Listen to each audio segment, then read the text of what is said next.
Salut à toutes et à tous, bienvenue dans cette nouvelle vidéo. Je suis Lucas et aujourd'hui on va s'attaquer à un sujet que j'adore.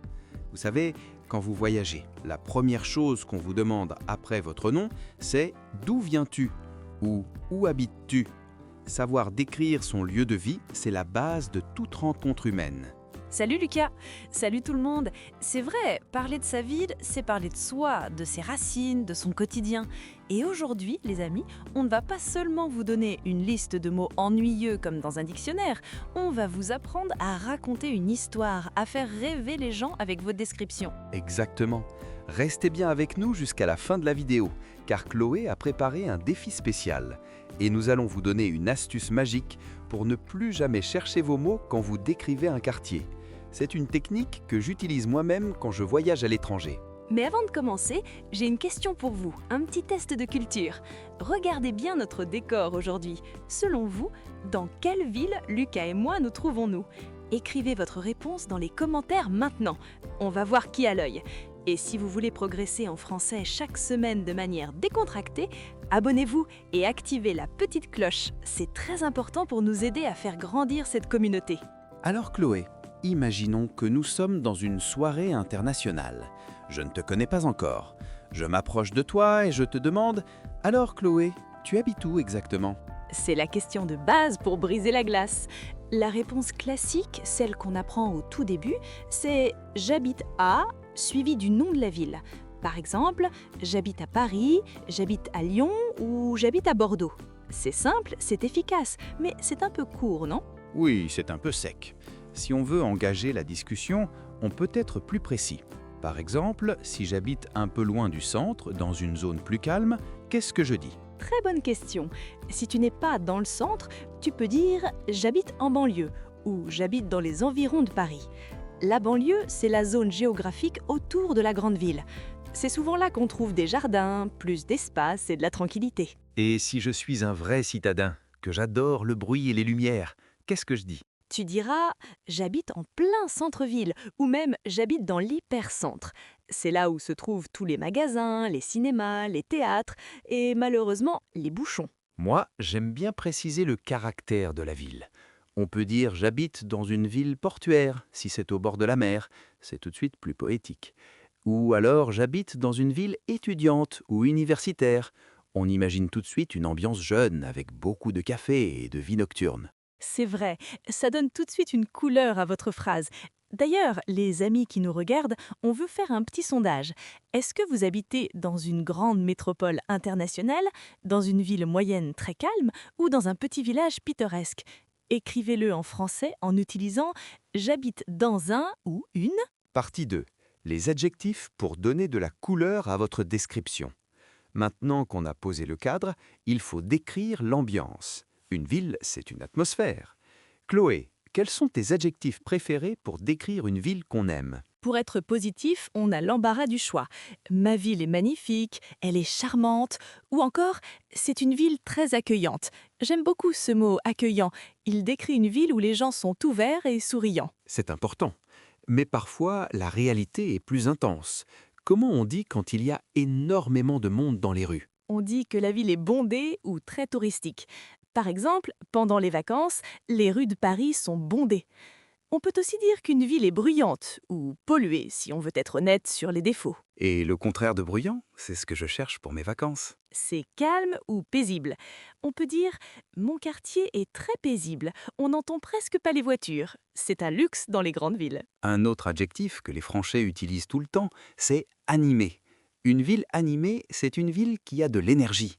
Il y a des marchés le matin, des concerts le soir. Ce n'est jamais ennuyeux. À l'opposé, on a le mot « historique ».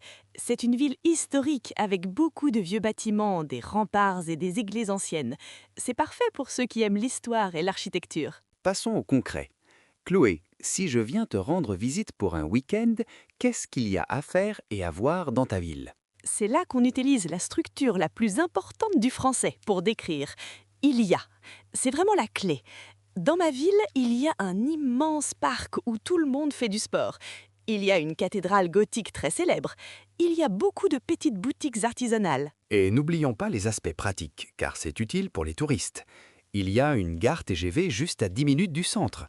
Il y a un réseau de métro qui fonctionne très bien. Il y a des stations de vélo en libre service partout.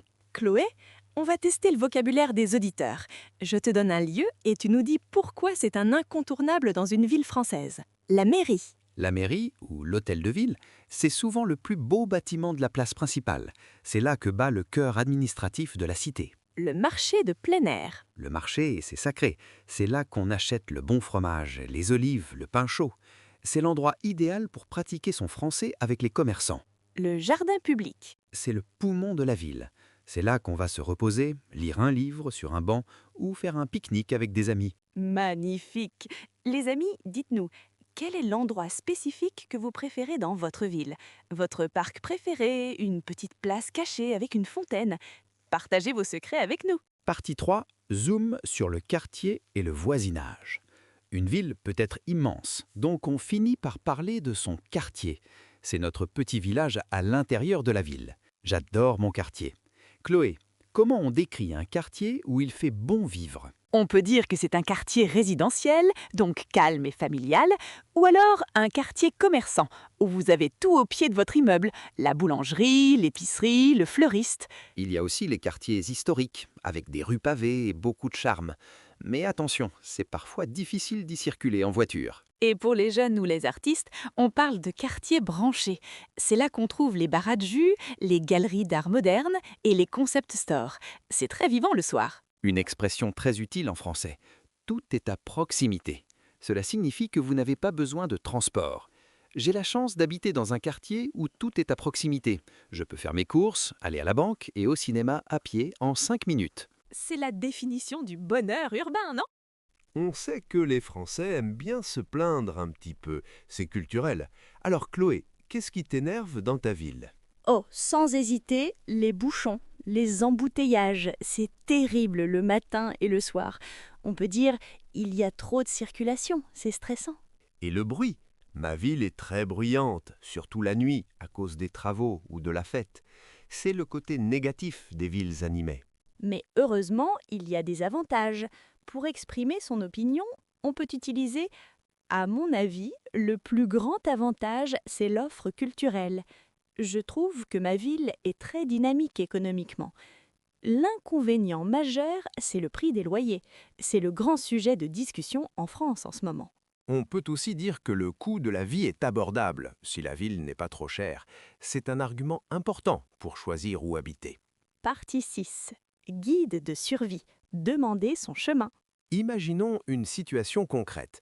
Je suis un voyageur perdu dans les rues de votre ville. Je n'ai plus de batterie sur mon téléphone. Chloé, aide-moi! Pas de panique. La règle numéro 1 en France, commencez toujours par un sourire et un « Bonjour, excusez-moi de vous déranger ». C'est magique, les gens seront beaucoup plus enclins à vous aider. Ensuite, posez votre question. Où se trouve la place du marché, s'il vous plaît? Est-ce qu'il y a une station de métro dans les environs? Pour aller au musée, c'est par où? Et vous devez être prêts à comprendre la réponse. Voici ce que vous allez entendre. Prenez la première rue à droite, continuez tout droit jusqu'au feu rouge, traversez le pont et vous y êtes. C'est un excellent exercice d'écoute. N'hésitez pas à demander de répéter plus doucement. Pouvez-vous répéter plus lentement, s'il vous plaît? Partie 7. Le climat et l'influence de la météo. Une ville sous la pluie ou sous le soleil, ce n'est pas la même chose. Le climat définit le caractère des habitants aussi. C'est vrai, à Nice ou à Marseille, on dira « c'est une ville très ensoleillée, il fait beau presque toute l'année ». On s'imagine déjà en terrasse avec des lunettes de soleil. À l'inverse, dans le nord de la France, comme à Lille ou à Strasbourg, on peut dire « il fait froid en hiver et il pleut parfois, mais l'ambiance est très chaleureuse à l'intérieur des cafés ». Et pour les villes de montagne, comme Grenoble ou Annecy, on a une vue magnifique sur les sommets enneigés. L'air est pur et très frais. C'est un climat tonique. Dites-nous, quel temps fait-il chez vous aujourd'hui? Est-ce que c'est un ciel bleu azur ou un gris parisien? On veut connaître votre météo locale. Partie 8, les loisirs et la vie nocturne. S'amuser en ville. Une ville, c'est aussi un terrain de jeu. Chloé, qu'est-ce qu'on peut faire le samedi soir pour se détendre? L'activité favorite, c'est aller boire un verre en terrasse. C'est vraiment l'institution française. On s'assoit, on commande un café ou un verre de vin et on regarde la vie défiler devant nous. C'est tellement relaxant. On peut aussi aller au restaurant pour découvrir la gastronomie locale. Chaque ville a ses spécialités secrètes. Et pour ceux qui aiment bouger, on peut aller en boîte de nuit ou assister à un concert de musique live. Il y a aussi beaucoup de spectacles de rue en été. C'est gratuit et très sympa. Pour les plus calmes, on peut faire une promenade sur les quais, les bords du fleuve. C'est souvent l'endroit le plus romantique et le plus beau pour voir les lumières de la ville se réfléchir dans l'eau. Partie 9. Comparer pour mieux comprendre. Chloé, entre Paris et ta ville natale, laquelle préfères-tu? Oh là là, tu me mets dans l'embarras. Je dirais que Paris est plus animée et plus impressionnante culturellement, mais ma ville natale est beaucoup moins stressante et plus verte. On utilise plus que et moins que. C'est très simple. La vie est plus chère à Bordeaux qu'à Nantes. Il y a moins de monde dans le parc le matin que l'après-midi. Et pour dire que c'est pareil, on utilise aussi que. Le centre-ville est aussi joli que le quartier historique. Partie 10. Le défi final de Chloé et le cadeau de Lucas. On arrive au moment que vous attendez tous, votre défi. Pour mettre en pratique tout ce que l'on a vu, je veux que vous écriviez dans les commentaires un petit paragraphe de présentation de votre ville. Donnez le nom de la ville, utilisez 2 adjectifs pour la décrire, citez 3 choses qu'il y a à voir. Il y a. Dites ce que vous préférez. On va corriger vos textes, alors lancez-vous. Et ma surprise pour vous récompenser d'être resté jusqu'au bout, nous avons préparé une fiche PDF récapitulative de 5 pages avec tout le vocabulaire, les expressions cool et les structures de grammaire de cette vidéo. Le lien est dans la description, c'est gratuit. Téléchargez-le maintenant. Conclusion et au revoir. Quel plaisir d'avoir partagé ce moment avec vous. On espère que vous vous sentez maintenant capable de parler de votre ville avec assurance. Si vous avez aimé ce format long et détaillé, s'il vous plaît, mettez un pouce bleu et partagez la vidéo avec vos amis qui apprennent le français. Ça nous aide énormément. Abonnez-vous pour ne rien rater. On revient chaque semaine avec de nouveaux thèmes passionnants. Merci pour votre attention, merci pour votre passion. On se retrouve très vite. Salut tout le monde, au revoir et à bientôt.